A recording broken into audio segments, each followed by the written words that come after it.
তুমি কোন শহরের মাইয়া গো, লাগে উড়াধুরা। তুমি কোন শহরের মাইয়া গো, লাগে উড়াধুরা।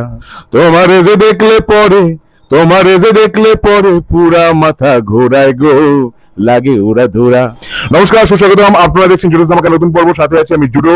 আজকে হচ্ছে শাকিব খানের জীবনের, তার ক্যারিয়ারের 25তম বার্ষিকী, রজত জয়ন্তী। তা সেই দিনেই মুক্তি পেল আপকামিং মুভি তুফানের এই গানটি, লাগে উড়াধুরা। এবার গানটার একটা টিজার প্রকাশিত হয়েছিল। অনেকেই বলছিলেন যে বান্ধবী ললিতা যে গানটা আছে বাংলাদেশের, সেই গানটার সঙ্গে মিল আছে। আমি তখন ইচ্ছা করি এটার রিভিউটা করিনি, কারণ আমার মনে হয়েছিল যে পুরো গানটা না শুনে আমি কি করে রিভিউটা করব। এবার পুরো গানটা শুনলাম।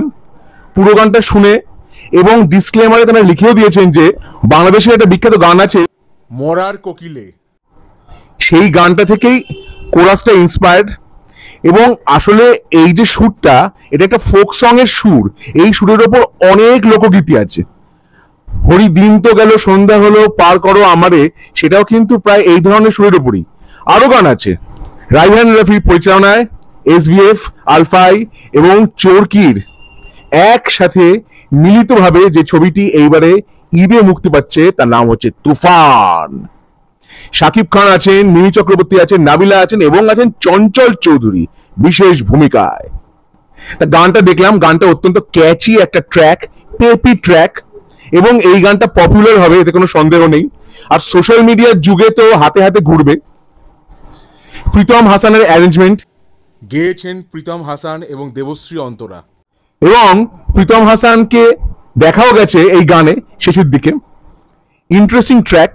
মিমি চক্রবর্তী নাচ করেছেন শাকিব খানের সাথে।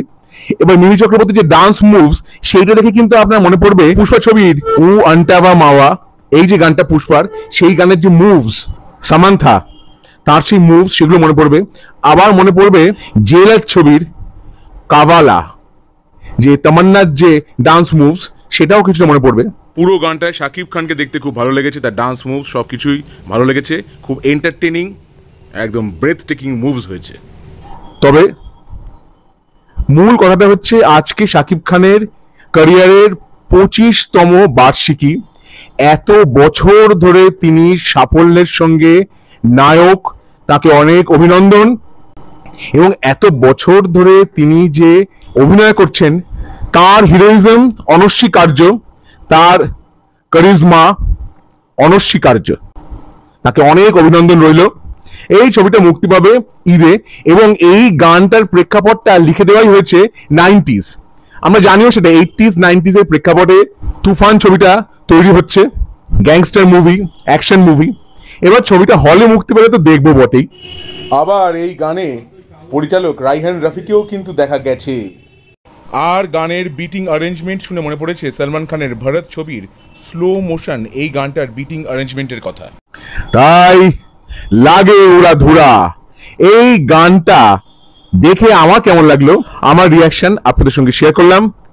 ভালো লেগে থাকলে অবশ্যই লাইক করবেন, শেয়ার করবেন, সাবস্ক্রাইব করবেন আমার চ্যানেল এবং আমার ফেসবুক পেজ জুডোস ধামাকা, সেটাকেও লাইক করবেন, ফলো করবেন। পরের পর্বে ফিরছি নতুন কোনো চমক নিয়ে, নতুন কোনো ধামাকা নিয়ে। হ্যাঁ, জুডোস ধামাকা, লেটস ডু দ্য ধামাকা।